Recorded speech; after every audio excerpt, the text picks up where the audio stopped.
Mga kaiponaryo, gusto mo bang malaman ang pinakamalaking kasinungalingan pagdating po sa pera? Yung tinatawag nilang financial freedom. Ano ba talagang kasinungalingan at anong katotohanan? Pag-usapan po natin to. Hi there, this is Shikitan, your pambansang wealth coach. Marami pong naniniwala na pagka ikaw ay maraming pera, financially free ka na. Mali yan, kapatid. Number one, we have to understand, hindi yan tungkol sa pera. Wala sa number yan. Kahit na sa totoo lang, ang dami mong pera, pero kung hindi ka makontento, ubus ka pa rin. May kakilala kayong taong araraming pera, pero alipin pa rin sa pera. Hindi pa rin makatulog, talagang miserable pa rin ang buhay. Type agree if you agree. Financial freedom, it's not about flexing. It's not impress other people. Because as a matter of fact, kung ang goal mo, bumili ka lang para i-flex mo lang, you are not free. You are trapped. You are trapped by the opinion of others. And then number three, it's not about buying everything.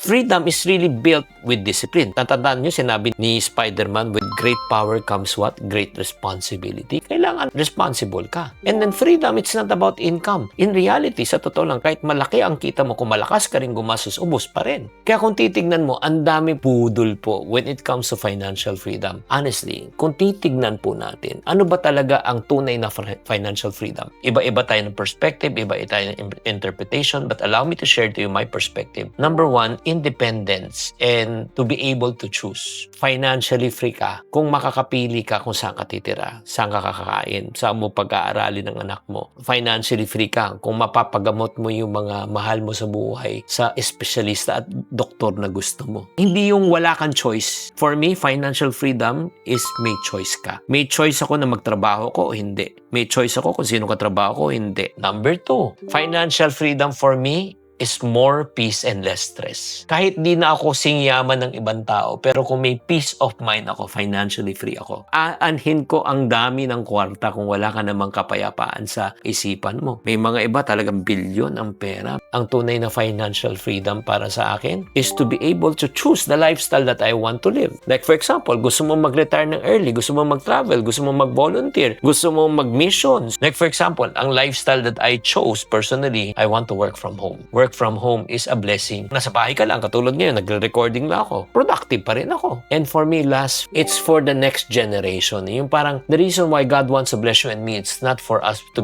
live a blessed life, but for us to become a blessing to others. Yun yung parang financial freedom. Kaya ang malaking katanungan ngayon, paano chinky natin maabot ang financial freedom? 4 simple strategies to create financial freedom. Number one is financial literacy or education. Importante po talaga na kailangan po natin matuto because believe me, people always complain about the high cost of learning and education. Allow me to reason with you the high cost of ignorance. Ignorance is expensive. Kung gusto mo talaga umasenso, mag-aral ka tungkol sa pera. Basahin mo mga libro, manood ka ng mga videos katulad dito. Magtanong ka sa mga taong marurunong. That's number one.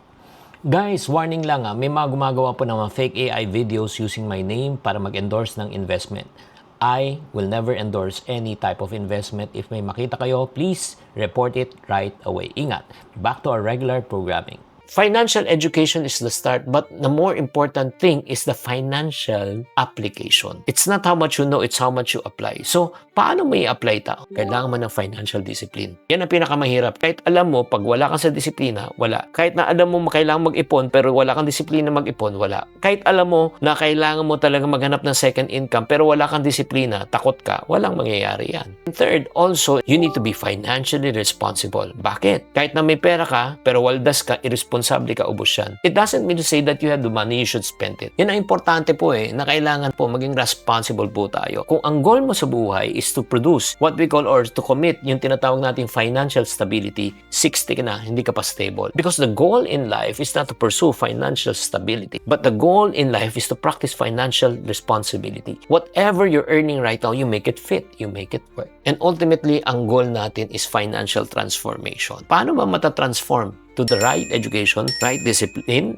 responsible ka, magkakaroon ka ng transformation. But the best form of transformation, gusto nyo padili ang transformation mo? Type yes sa comment section kung gusto mo. You need to upgrade and learn. Continuous learning. Because the only thing that is permanent in this world is change. Kaya dapat updated ka, upgraded ka. Mga tools, information, right now, may AI na. Because the more you learn, the more you earn. Ang question right now, Chinky, sino ba ang pwedeng maging financially free? Lahat ng mga taong gustong magkaroon ng financial education. Lahat ng tao na meron tinatawag na financial discipline, financial responsibility, and willing to learn. Kaya ang tanong ko po sa inyo, willing ka bang mag-learn? Bumuo na ako ng monthly group coaching. For the next 12 months, I'm selecting a few groups of people who wants to join the journey. Kasi ang financial freedom ay hindi finish line journey to. So if you want to be part of my group, ito yung tinatawag naming TYL, the Yayamanin Life Group. And how to be part of the Yayamanin Group and ano bang nilalaman nito, all you need to do is just click on the comment section or the link for you to know more if you want to be part of my group coaching session. Maraming